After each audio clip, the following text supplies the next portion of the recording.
A movie that I've been very excited about for all of 2023, probably the most anticipated movie for me this year, is not Barbie, is not Oppenheimer, it's Haunted Mansion. And let me tell you why, because I've watched the 2003 Haunted Mansion. I watched it with my buddy Brendan over at It Came From Disney Plus podcast, and it's not good. It's not a good movie.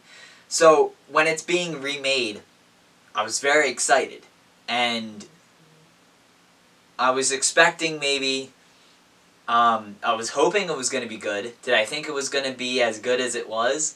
No. Even I was a little surprised at how much I enjoyed this film. So let me get into it. So it's very true to the ride, which I appreciated, because I feel like Jungle Cruise wasn't, and even Curse of the Black Pearl really isn't. Black Pearl is an incredible movie, don't get me wrong. And sometimes the fan service does get a little much in Haunted Mansion. Like, there are so many references that at times it can be like, okay, they're just trying to make us go, oh, look at that. You know, there's a ghost that we recognize, or there's something that we recognize. There's some grim-grinning ghost that we recognize.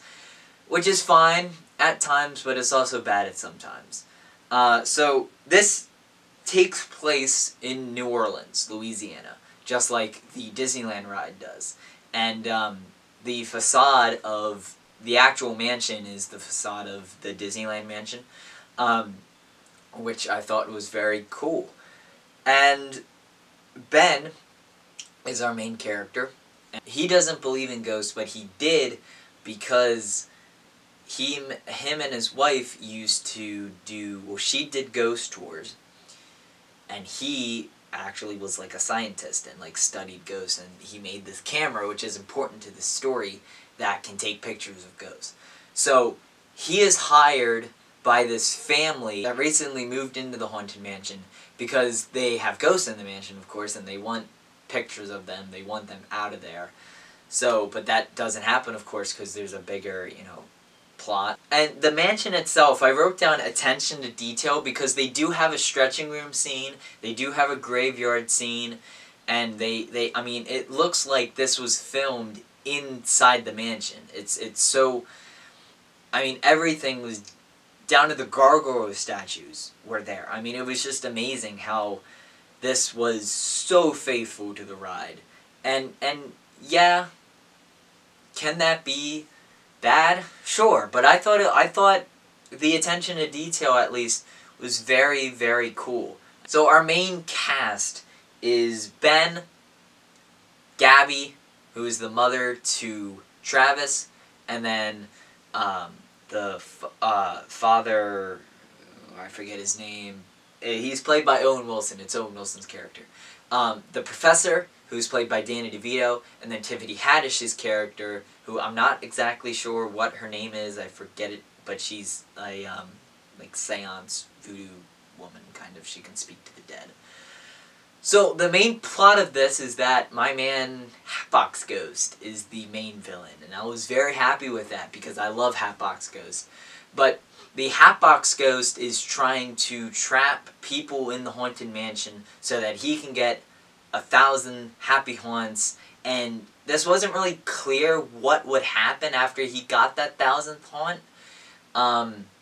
but he would, get to leave the mansion, I guess, and, haunt others, so he's, killing all the people that buy this house, but not exactly sure what his overall goals are, so that's kind of strange. But yeah, I thought the kind of fan service Easter eggs, if you want to call them that, to the actual Haunted Mansion ride were great, but the characters themselves, I thought the characters were very, very well done. Each one of them has a personal struggle, if you will. I should say, not each of them, but most of the main cast has a personal struggle. Like, Ben had a loss in his life, and that's why the Hatbox Ghost is so drawn to him and trying to really basically kill him, bring him into the beyond. And because he has so much grief that Hatbox Ghost feeds off of that grief because somebody has to be willing to join the Haunted Mansion, pretty much. And Travis, the son, it gets bullied in school and doesn't have many friends, but Ben kind of helps him. Now that I'm thinking about it, that was kind of strange, now that I'm thinking about it, because they didn't really show Ben helping him all that much. Like, they didn't show him the advice that Ben gave him, apparently. And one day, at the end of the movie, he just comes home and says that he's being, like, voted class president. So I'm not... I wish they would have done more with that relationship, because on screen, it didn't really make a lot of sense why those two were so close, and why that relationship was the way it was, and then why his character changes by the end. It wasn't really fleshed out on screen that well. And then the priest, who is played by Owen Wilson, isn't really a priest. He's actually like a con artist that like cons people into performing exorcisms and stuff like that in haunted houses, because ghosts aren't supposed to be real, right? So all of them really go through a character arc. Some of them not a very good character arc, and it happens off screen, but a character arc nonetheless. And I really did think that the message of the story of grief and how that can consume a person, and because the Gracie storyline is in this, where, you know, his wife died and he killed himself later to be with her, and he hired Madame Leota to do the seances, and that's why there's so many happy haunts in the Haunted Mansion.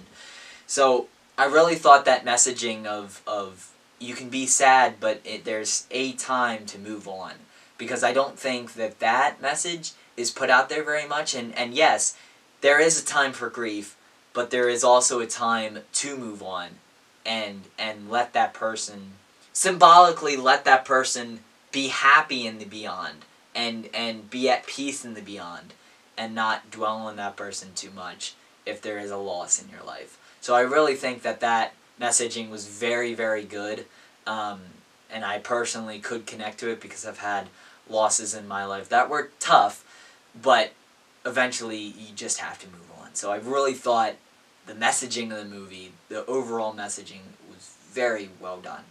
Now, I have to talk about spoilers, because I cannot get into the rest of the plot and stuff and what I thought of it without going to spoilers. So go to the time marker on the screen in 3, 2, 1 to avoid spoilers. So I said before, the Hatbox Ghost is the main villain of our story.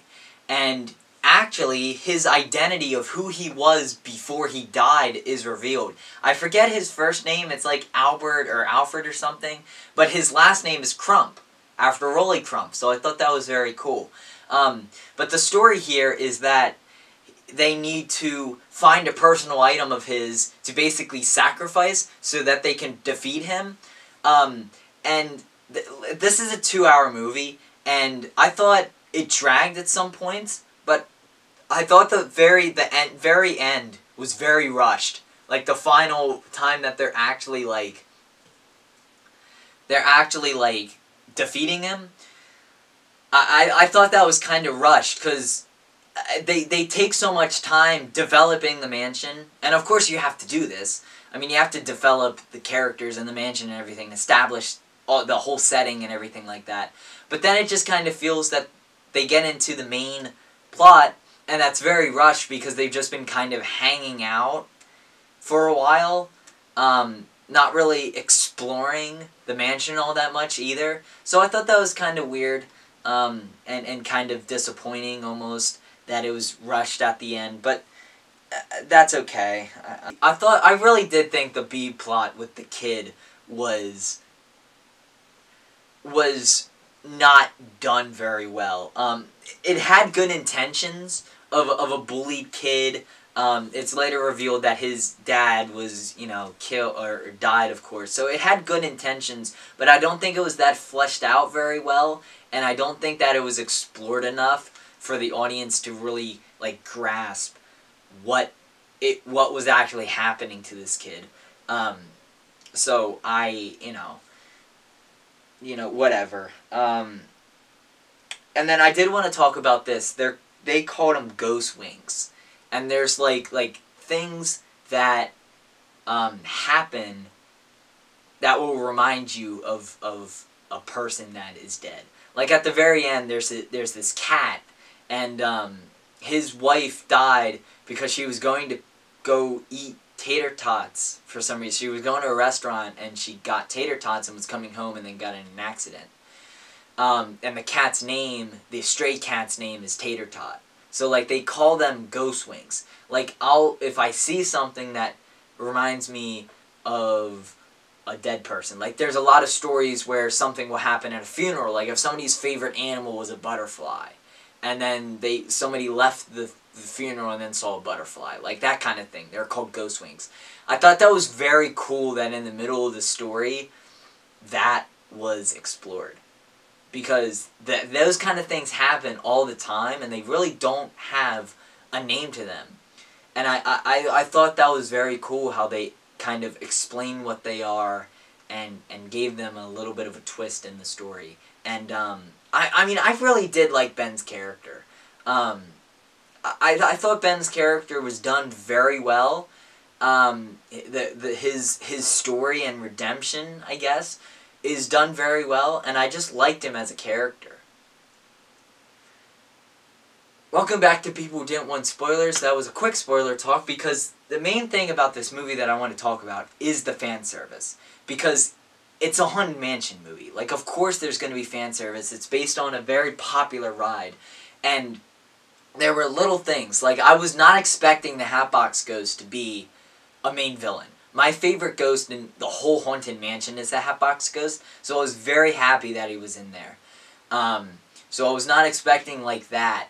And there were things like when they have to go to the Hatbox, when like the Hatbox Ghost was living, they had to go to his home, and his manor, Crump Manor, is Disney World's Haunted Mansion, and the actual Haunted Mansion in the movie is Disneyland's facade. Like, stuff like that, like those little things, I was ecstatic over. And like the stretching room and the paintings are talking and the paintings are like moving and they're the exact paintings from the ride.